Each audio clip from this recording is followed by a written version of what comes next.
مفتی طارق مسعود special. یہ وضو کا طریقہ سن لیں ذرا ایک دفعہ. وضو تو سب کو ہی کرنا آتا ہے, لیکن جو صحیح پراپر سنت طریقہ ہے نا اس سے لوگ وضو نہیں کرتے. نماز کا طریقہ تو بڑا لمبا ہے, اب وہ تو پوری کر کے دکھانا پڑے گا نا, تو وہ پھر کسی اور وقت انشاءاللہ. وضو میں جو ہے نا لوگ کیا کرتے ہیں, بہت زیادہ ہو گیا ہے, چھوٹے بچوں کا اور بڑوں کا لحاظ, یعنی تھوک اور ناک وغیرہ کپڑوں میں بدن پہ لگ جائے تو پاک ہوتے ہیں, نہ پاک ہوتے ہیں. اگر نماز پڑھنے میں بلی آ کر پاؤں چاٹنا شروع کر دے تو پاک رہے گا, بلی کا جھوٹا پاک ہے. تو کیا ہوا, وضو کا جو طریقہ ہے نا لوگ کیا کرتے ہیں عجیب, نارملی تو سب صحیح کر رہے ہوتے ہیں لیکن جو صحیح سنت طریقہ اس کو فالو نہیں کرتے. طریقہ یہ کہ آپ نے ہاتھ دھونے کے بعد بائیں ہاتھ سے نلکا کھولا, سیدھے ہاتھ میں کیا لیا, پانی لے کے نلکے کو فوراً کیا کر دیا, چلو میں پانی لے کے. لوگ سمجھتے ہیں نلکا کھولنا تو سنت ہے, بند کرنا سنت. ارے بولو نا یار, نہیں ہے. تو کلی تو سیدھے ہاتھ سے کرنی ہے نا, تو الٹے ہاتھ سے آپ کیا کر دیں گے, نلکا بند. کیونکہ نبی صلی اللہ علیہ وسلم جب لوٹے سے پانی نکالتے تھے تو چلو میں پانی لے کے لوٹے کو سیدھا کر دیتے تھے. یہ نہیں کرتے تھے کہ لوٹے سے لوٹا اسی کیفیت میں اور پانی بہتا چلا جا رہا ہے. تو آپ نے نلکے کو لیفٹ ہاتھ سے کھولا اور چلو میں پانی لیا اور فوراً نلکے کو کیا کر دیا, بہت زور سے بھی بند نہ کریں, اس کا واشر خراب ہو جاتا ہے, بس آرام سے بند کر دیا. کیونکہ وہمی ہوں گے نا, وہ یوں کر کے کرتے رہیں گے, نلکے توڑ دیتے ہیں کہ بھئی ایک قطرہ بھی ضائع ہو گیا تو قیامت کے دن کہیں جہنم میں نہ پھینک دیں ہمیں, اس لیے پورے کوئی نمی بھی نہ آئے, تو تھوڑا سا بند کر دیں, ایک آدھ قطرہ ٹپکنے سے کچھ نہیں ہوتا. یہ لیا آپ نے, منہ میں کلی کی, مسواک کی, مسواک نہیں ہے تو انگلی سے دانت صاف کیے, غرارہ بھی کیا اگر روزہ نہیں ہے, ٹھیک ہے. پھر نلکا کھولا, پھر بند کیا, پھر کلی, اس طرح. پھر نلکا کھول کے دائیں ہاتھ میں پانی لیا, ناک میں نرم حصے تک پانی پہنچا کے اچھی طرح ناک کو صاف. اور نلکا پہلے وہ ویسے ہی بند ہو چکا ہے, اب ناک کو اچھی طرح صاف کریں سامنے والے کا خیال کر کے. آئی بات سمجھ, سامنے تو یہ نہیں ہوتا, وہ ہوتا ہے سامنے, اس کا زیادہ خیال کرنا پڑتا ہے کیونکہ بس زیادہ تفصیل میں نہیں جاتا ہوں. تو چھوٹی انگلی سے اچھی طرح ناک کو صاف کیا, اس کی رطوبتیں نکالی, ٹھیک ہے. پھر نلکا کھولا, دوبارہ پانی لیا, پھر اسی طرح ناک میں بولو بھائی ڈالا, اور نلکا اسی وقت, جب چلو میں پانی بھر گیا نلکا اسی وقت کیا کر دیا. اللہ نے دو ہاتھ اسی لیے دیے ہیں کہ اس سے نلکا بند کیا جائے اور اس سے کیا کیا جائے, کھولا جائے. تو پھر یوں کیا, پھر 3 دفعہ, 6 چلو پانی خرچ ہوا نا, چلو اس کو کہتے ہیں, 6 چلو پانی خرچ ہو گیا. پھر آپ نے کیا کیا, نلکا کھولا لیفٹ ہاتھ سے, جو اصل طریقہ ہے وہ تو یہ ہے, سیدھے ہاتھ میں پانی لے کے نلکا بند کیا اور سیدھے ہاتھ سے پانی پیشانی پہ ڈال کے دونوں ہاتھوں سے پھیلا لیا. 3 دفعہ اس طرح کیا. اس پہ عمل نہیں ہوتا تو پھر اتنا کر لو کہ دونوں ہاتھوں پہ کیا لے لو, نلکا کھول کے پانی لے کے پیشانی پہ ڈالو اور فوراً نلکا کیا کر دو, بند کر دو, اور پھر ہاتھوں سے اچھی طرح اس کو ملو. سمجھ میں نہیں آ رہی بات. تو یہ عمل کتنی دفعہ کیا, نلکا ہر دفعہ میں بند ہو رہا ہے. ہمارے یہاں جس ٹائم پہ نلکا کھلتا ہے تو جب تک وضو مکمل نہیں ہو جاتا بند ہونے کا نام نہیں لیتا. 3 دفعہ آپ نے منہ اچھی طرح دھو لیا.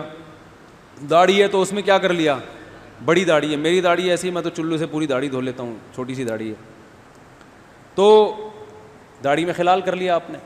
اس کے بعد آپ نے بازو کیسے دھونے ہیں, بازو دھونے کا بھی یہ طریقہ ہے. لیفٹ ہاتھ سے چلو میں پانی لیا, جب سیدھے ہاتھ میں پانی آئے گا تو یوں کیا. قرآن میں کیا ہے کہ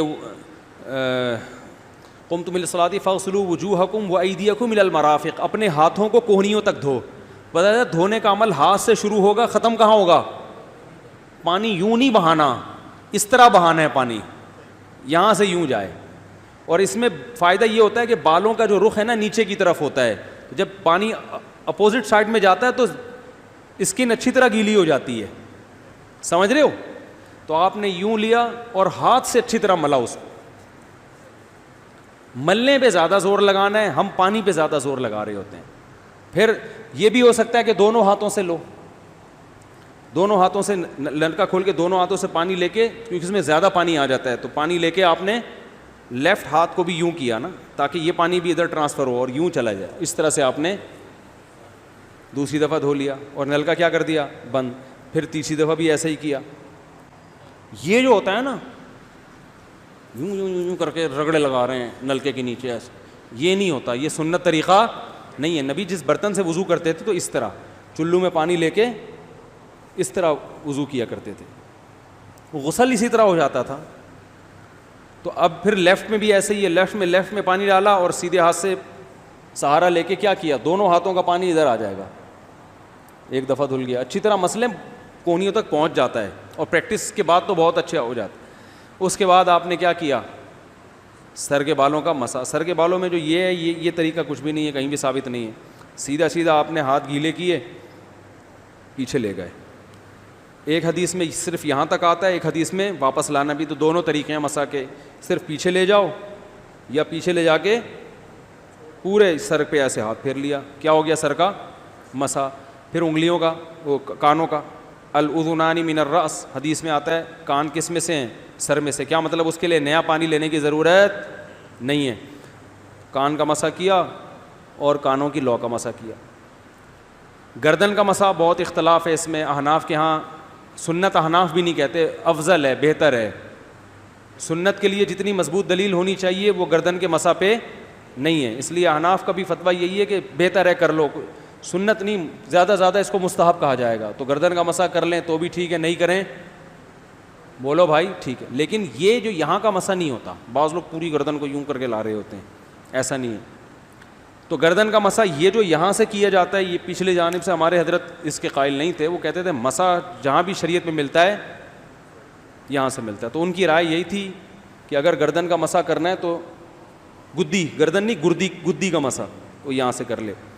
لیکن یہ کوئی نہ سنت مؤکدہ ہے نہ کوئی زیادہ تاکید ہے اس کی, کوئی کرے ٹھیک ہے, نہیں کرے تو بھی ٹھیک ہے. تو اس کے بعد اس لیے کہ بہت سے لوگ اس کے قائل نہیں ہیں تو ان سے بحث نہ کریں, ٹھیک ہے نا. بہت سے لوگ نہیں کرتے گردن کا مسا, بہت سے علماء فقہا اس کے قائل نہیں ہیں. اس کے بعد آپ نے پاؤں دھونا ہے. تو پاؤں میں بھی یہ کہ قرآن نے کیا کہا کہ الی الکعبین, انگلیوں سے شروع ہوگا اور ٹخنوں تک پانی جائے گا. تو انگلیاں رکھیں نلکے کے نیچے اور لیفٹ ہاتھ سے اس کو اچھی طرح کیا کریں, دھوئیں اور انگلیوں کا خلال بھی کریں. تو بہت چند سیکنڈ میں ہو جاتا ہے یہ کام. اور پھر نلکا بند کر دیں.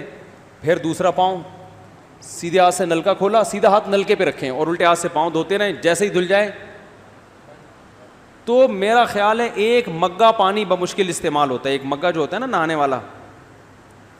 لیکن آج اگر جو لوگ وضو کر رہے ہیں نا, ان کا پانی اگر آپ دیکھ لو تو بالٹیوں کی بالٹیاں خرچ کر رہے ہوتے ہیں. اور معذرت کے ساتھ کم بختوں کا وضو پھر بھی نہیں ہوتا, پھر بھی ان کو شک ہوتا ہے کہیں کوئی جگہ خشک نہ رہ گئی ہو. تو وہمی نہ بنے, اس طریقے سے وضو کریں, یہ سنت طریقہ ہے. اور قرآن میں بیان بھی یہی کیا کہ یہاں سے شروع کرو یہاں تک لے کے جاؤ. کافی ہو گیا میرا خیال ہے. اللہ تعالیٰ سمجھنے کی, عمل کرنے کی توفیق عطا فرمائے. وما علینا الا البلاغ.